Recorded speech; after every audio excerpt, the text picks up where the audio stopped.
আজকে তোমাদের শেয়ার করব কি কি স্টেপ ফলো করলে এই গরমেও মেকআপ টিকিয়ে রাখা সম্ভব। প্রথমে এই ফেসটাকে ভালো করে ক্লিন করে নেওয়ার পর বরফ অ্যাপ্লাই করে নেবে, এতে ঘামটা কম হয়। তারপর একটা ভালো টোনার ইউজ করে নেবে। গরমে অলওয়েজ একটা ওয়াটার বেসড ময়শ্চারাইজার ইউজ করা খুবই প্রয়োজন। তারপরে অয়েল ফ্রি একটা প্রাইমার ইউজ করতে হবে, এটা অ্যাফোর্ডেবলের মধ্যে তোমরা ইউজ করতে পারো, খুবই ভালো। আমি একটা কারেক্টার প্যালেট থেকে কারেকশন করে নিচ্ছি। তোমাদের যদি সেইভাবে ডার্ক সার্কেলস বা পিগমেন্টেশনস না থাকে তাহলে তোমরা অ্যাভয়েড করতে পারো। তারপরে মেবলিনের এই ম্যাট ফাউন্ডেশনটা ইউজ করছি, এটা খুবই ম্যাট, গরমের জন্য একদম বেস্ট। একদম অল্প লেয়ার নিয়ে ভালো করে ব্লেন্ড করে নেবে। তারপরে কনসিলার ইউজ করছিলাম ফরএভার 52, এটাও একটা ম্যাট কনসিলারটা ভালো করে ব্লেন্ড করে নেওয়ার পর আমি ইউজ করছিলাম ফরএভার 52 একটা পাউডার। ফুল ফেসে ভালো করে বেকিং করে নেওয়ার পর পাউডারটা ঝেড়ে নেবে। যত ভালো করে পাউডার বেকিং করবে তত বেশি লং লাস্টিং হবে তোমাদের মেকআপ।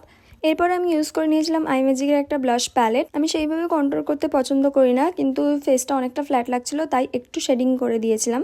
কন্ট্রোরের জন্য আমি ইউজ করছিলাম রিলায়েন্সের একটা কন্ট্রোর প্যালেট। তারপর হাইলাইটিং করছিলাম ওয়েট অ্যান্ড ওয়াইল্ডের একটা হাইলাইটিং প্যালেট থেকে। তারপর রিকোডের একটা লিপস্টিক প্যালেট থেকে লিপস্টিকটা পরে নিয়েছিলাম। তারপর ইউজ করেছিলাম নাইক্সের একটা ফিক্সার, যেটা খুবই ভালো গরমের জন্য, তোমরা অবশ্যই ইউজ করো।